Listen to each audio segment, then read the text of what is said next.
자, 9번. 최종 재배 시 최종포로서 적당하지 못한 것은 최종포는 우리가 일반 이제 농장과 계약을 해서 농민들과 계약을 해서 재배를 하는 그러한 곳이죠. 그래서 보급종을 재배하는 곳이다라고 할 수 있는데요.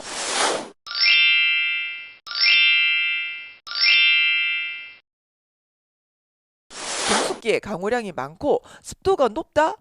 잘 익어야 될 때 충분하게 햇빛을 받아야 되는데 이럴 때 강우량이 많거나 습도가 높으면 충분하게 익지 못하겠죠. 그러니까 이거는 1번이 틀렸다라고 볼 수가 있습니다. 그 외에 2번은 토양이 비옥하고 배수가 양호하며 보수력이 좋은 토양, 겨울 기온이 온화하고 등수기의 기온의 교차가 큰 곳, 교잡을 방지하기 위하여 다른 품종과 격리된 지역, 이것은 다 맞는 말이다 하겠습니다.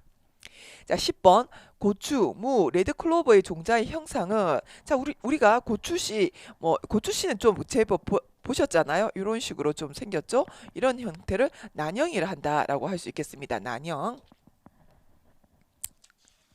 자, 그다음에 11번. 종자 소독 약재 처리 방법으로 적절하지 않은 것은 자, 종자를 이제 파종하기 전에 종자를 소독을 많이 하죠. 왜냐하면 종자에 의해서 이게 병들이 많이 옮기기 때문에. 그래서 약에게 침지를 하거나 종피에 약을 묻히거나, 분이라는 것은 그 가루를 묻힌다는 소리입니다. 종치를 뭐 도말하거나 마찬가지 비슷한 말이죠. 근데 종피 내에 도입을 한다. 어떤 약액을 종자 속으로 넣는다는 것은 말이 안 되죠. 이것이 틀렸다라고 할 수 있겠습니다.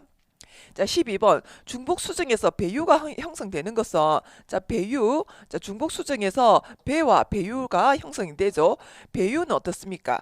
배유는 정액과 극핵, 두 개의 극핵이 만나는 것이죠. 그래서 사면을 형성하는 것이고, 배 같은 경우는 난액과 정액이 합쳐지는 것이죠. 그래서 이엔을 형성한다 하겠습니다. 그래서 배유를 묻고 있죠.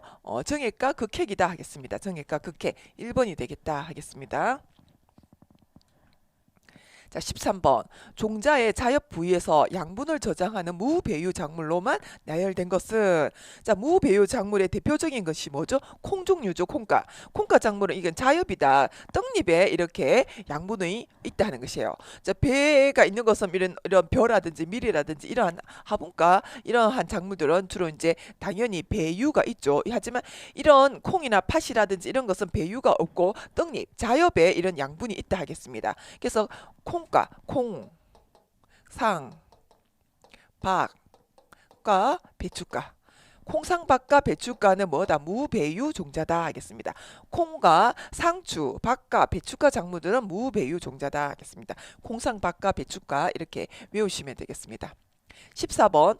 일대 잡종 종자 생산을 위한 인공교배에서 재웅에 대한 설명으로 가장 옳은 것은 재웅이라고 하는 것은 웅성, 그러니까 있는 꽃가루 자웅친을 이렇게 없앤다는 소리죠.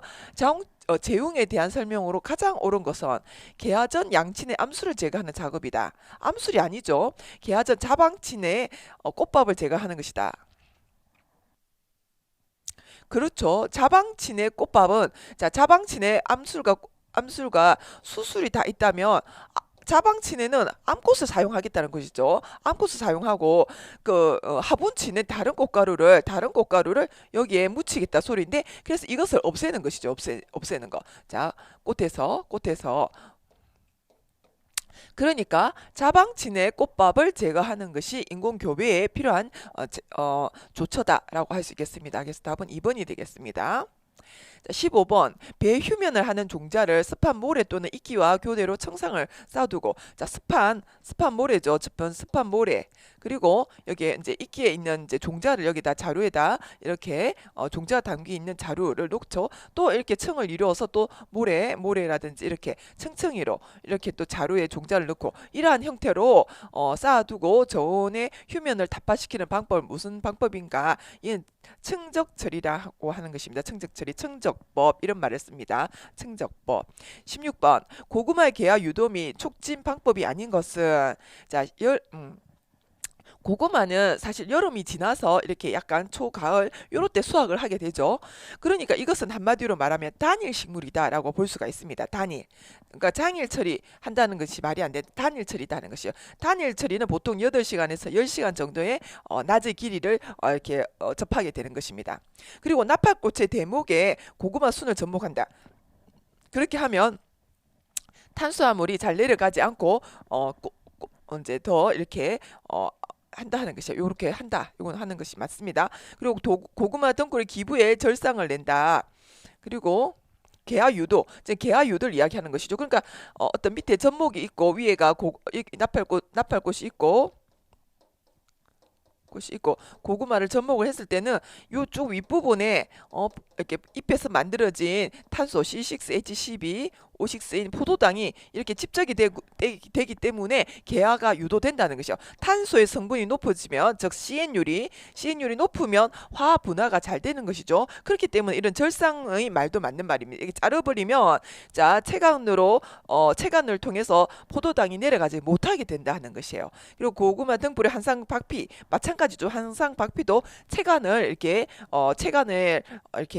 그 체간의 어떤 그것을 통과시키지 못하게 이렇게 껍질을 벗기는 것이기 때문에 이것도 윗부분으로 탄소 성분이 직접 되기 때문에 꽃눈이 분화된다 하는 것이 되겠습니다. 꽃눈 윤화가 된다. 근데 1번 같은 경우에는 장일 처리한다 하는 것이 안 된다는 것이죠. 단일 처리해야지 꽃눈 분화된다 하겠습니다.